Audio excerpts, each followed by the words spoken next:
It's time for me to tell your story. Here we go. Okay. It was about a week before Circle Jerk Day. Eve and Jordan was very worried. You see, Jordan hadn't put a stamped mangina in the mail to Gizzard yet, and Gizzard lived very far away in a city called Jack's Mom's Room, and it would take a while for the mail, bitch flops, to deliver a stamped mangina. What would Jordan do? Well, I'll tell you.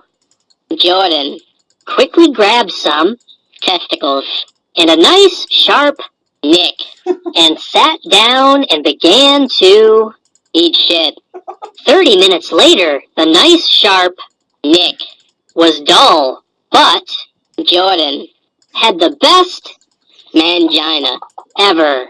It was fuck time and very, very Jack. When Gizzard received it, Gizzard was going to love it. Now all Jordan had to do was hope that the bitch flops was fast enough to get the mangina there on time. The end. There are a lot of things to love about Cum Day, and one of my favorite things is the S-cheeks. Everything about it is retarded obese goons from America. First, you get to go to Lake Titicaca to pick it out, and there are all kinds to choose from. There are gaping ones and arousing ones and everything in between.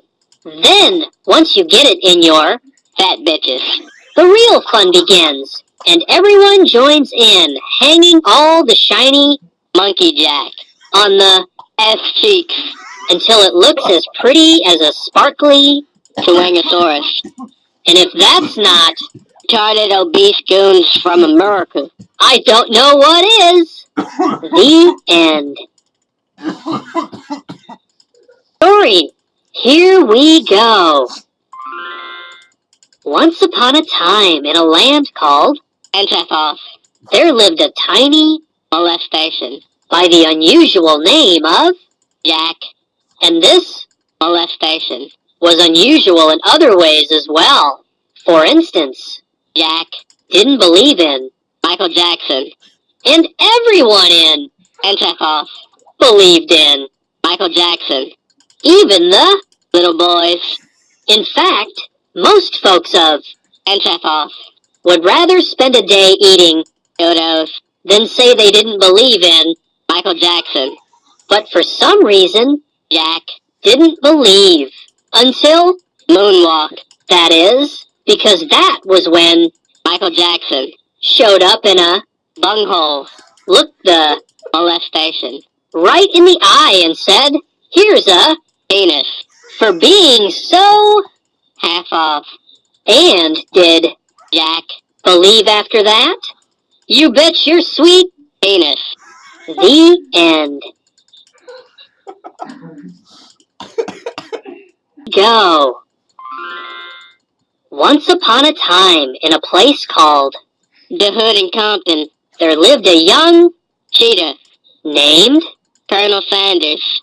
This little cheetah was very robbed the bank because Colonel Sanders had a unique auto-tune that was big and shit-stained.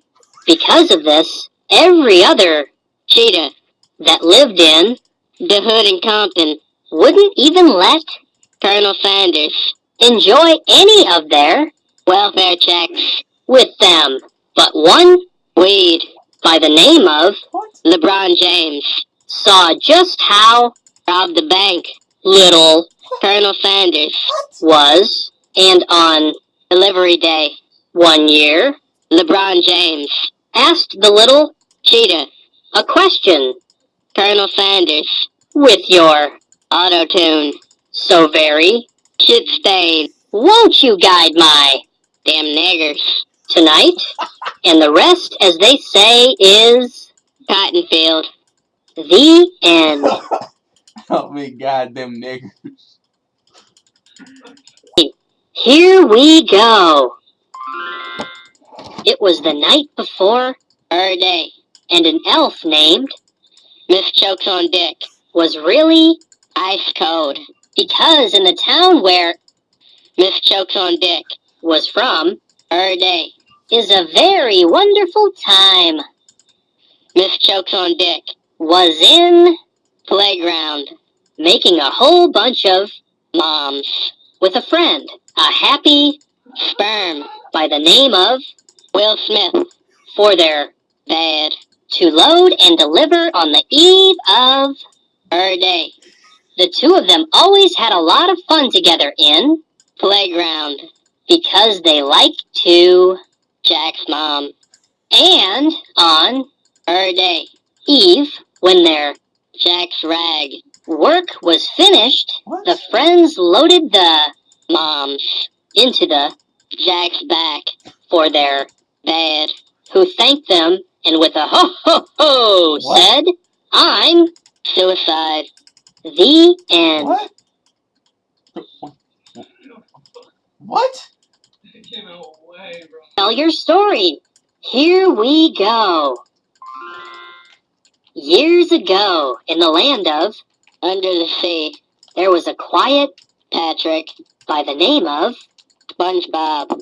Normally, SpongeBob was just a regular Patrick, like any other. But one day, some gay children placed a magical Sandy the Squirrel on top of SpongeBob, and suddenly, SpongeBob became wet.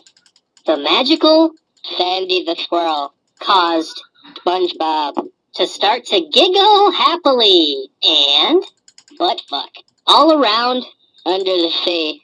And everywhere SpongeBob went, people enjoyed the delightful jellyfish. The end.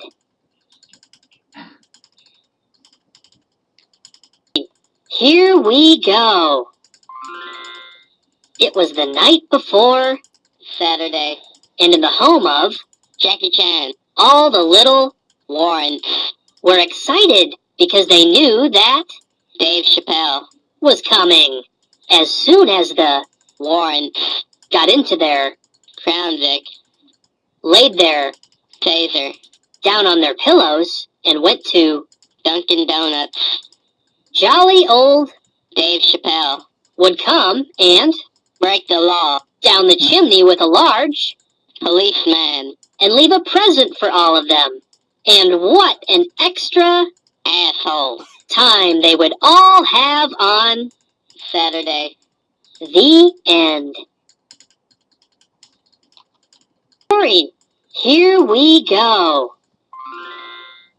There are a lot of jizz activities to do around Hump Day, but for Tyler Perry, the most bright thing to do is smush. Oh boy, does Tyler Perry love to smush. Because when you smush, you get together with all your turtles, grab the closest jack, and then smush all through your neighborhood.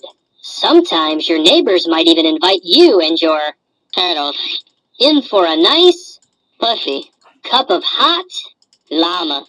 And who doesn't love llama? Yummy! The end. One of them.